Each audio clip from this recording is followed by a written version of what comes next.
नजरें हर किसी की बिहार चुनाव को लेकर है और आखिरी घंटे का जो वक्त है वो बचा हुआ है। उसके बाद एक लिहाज से हम कह सकते हैं कि ये बताने की स्थिति में आ जाएंगे कि पहले चरण से लेकर 5वें चरण तक की जो लगातार एनालिसिस हो रही है उसमें किस दिशा में ये जनादेश जा सकता है।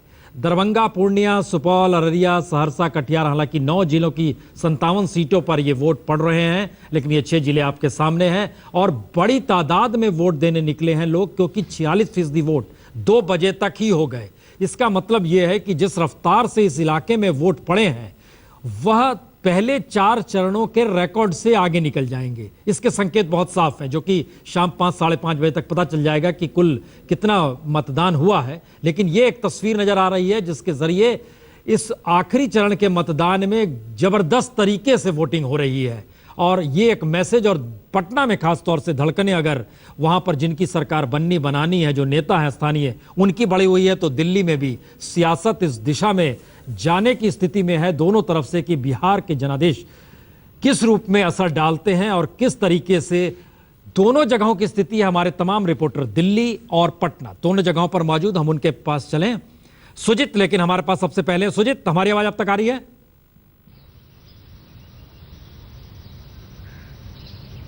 बिल्कुल।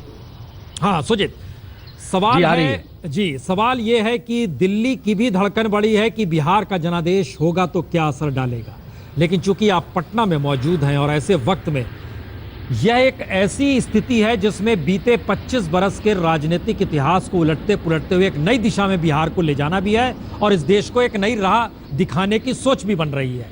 तो नेता क्या कर रहे हैं, किस रूप में मौजूद हैं, सब तफरी में है, टेंशन में है, संवाद हो रहा है, कौन किधर जाएगा, कैसे होगा, क्या हो रहा है, सब कुछ वहां पर?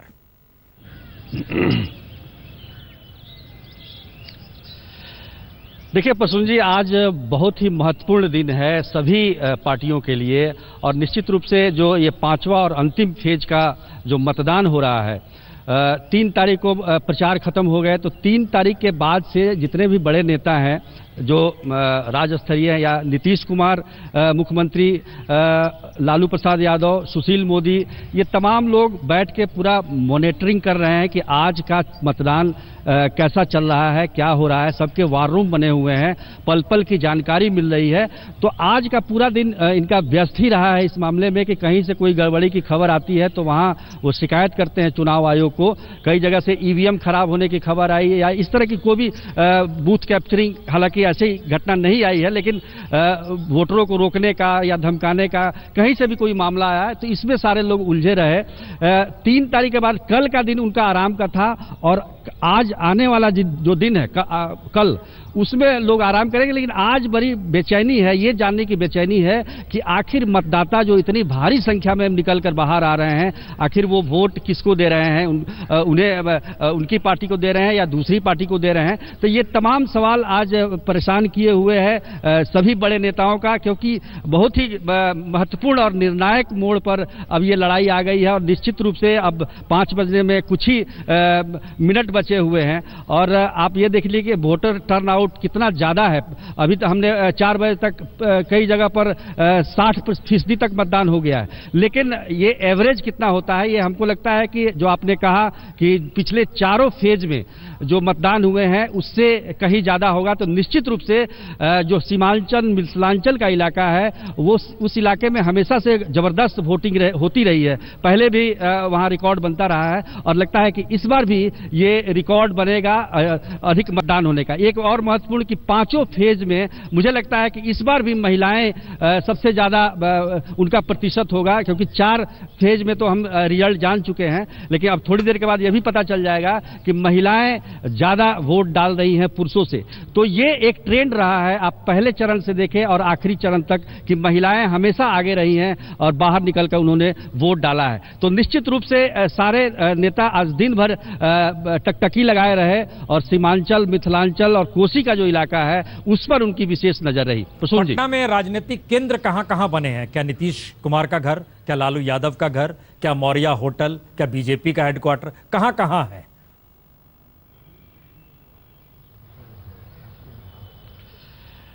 देखिए प्रसून जी, मौर्या होटल था एक राजनीति का बहुत बड़ा केंद्र, क्योंकि बीजेपी का दफ्तर वहां से चलता था, पिछले 1.5 महीने से हम देख रहे थे।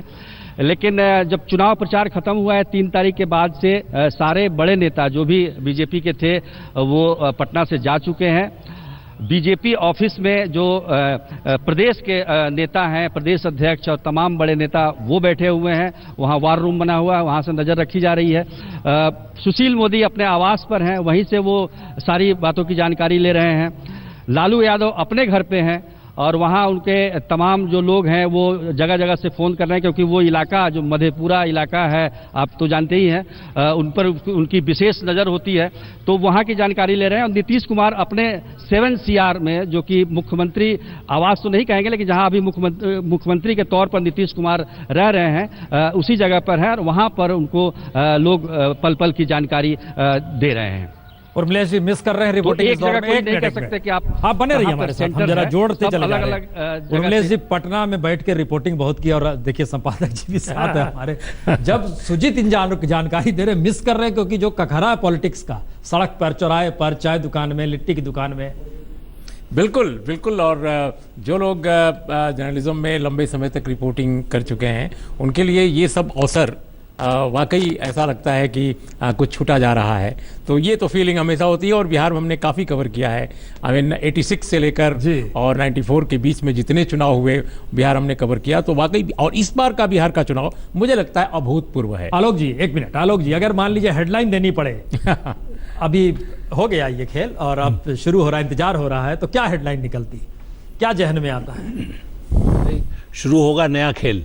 शुरू होगा नया खेल, क्योंकि दोनों तरफ से यदि नीतीश की पलड़ा भारी होता है तो उनका खेल शुरू होगा, और यदि मोदी की विजय होती है, और इसलिए मैं सुबह जो आपने कहा था मैं अभी भी डिफर करता हूं कि लालू और मोदी है, ये नीतीश वर्सेस मोदी है। क्योंकि यदि मोदी नीतीश को सफलता मिलती है तो राष्ट्रीय क्षितिज पर नीतीश को सामने रखेंगे, चाहे लालू यादव की भूमिका रहेगी।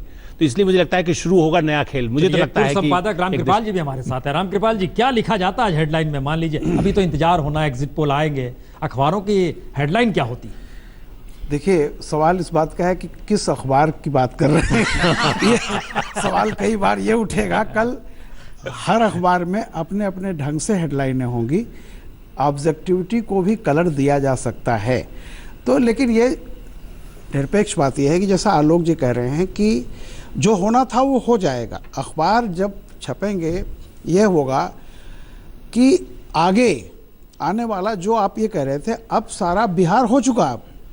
अब ये देश की राजनीति जो भी नतीजा आएगा, कोई भी इसमें से जीतेगा वो उसका अब वो होगा एक ऐसा फैक्ट आपको मिल रहा है जिससे देश की राजनीति का विश्लेषण होगा। चाहे वो महागठबंधन जीते या हारे, एनडीए जीते या हारे, क्योंकि एनडीए की जीत का भी राष्ट्रीय महत्व होगा कि इस जीत में आप ये देखिएगा कि मगरूरी बढ़ती है या जो सच्चाइयां हैं, जो मजबूरियां हैं इंसान की, उस पर ध्यान दिया जाता है। ये दोनों के लिए होगा। और अमूमन होता यह है कि जितनी बेसारगी इलेक्शन में दिखाई देती है, नतीजे आते ही वो मगरूरी में तब्दील हो जाती है। और इस देश की जनता बार बार ये कहती है कि हम मजबूर होकर जी लेंगे, लेकिन मगरूर को बर्दाश्त नहीं करेंगे। मौजूदा वक्त में सम्मान लौटाने को लेकर अगर इस देश के भीतर बहस चल पड़ी है, और अगर वेंकैया नायडू ही नहीं, इससे पहले अरुण जेटली ने भी इस बात का जिक्र किया कि दरअसल राजनीतिक तौर पर बीजेपी की जीत हुई, प्रधानमंत्री मोदी बने, उनका विरोध करने वाले ही दरअसल सम्मान लौटा रहे हैं। और शायद इस संदर्भ के और कैनवास को अगर बड़ा कीजिए तो क्या यह माना जाए बिहार चुनाव का जनादेश ऐसे मुद्दों की दिशा में भी बहस को ले जाएगा?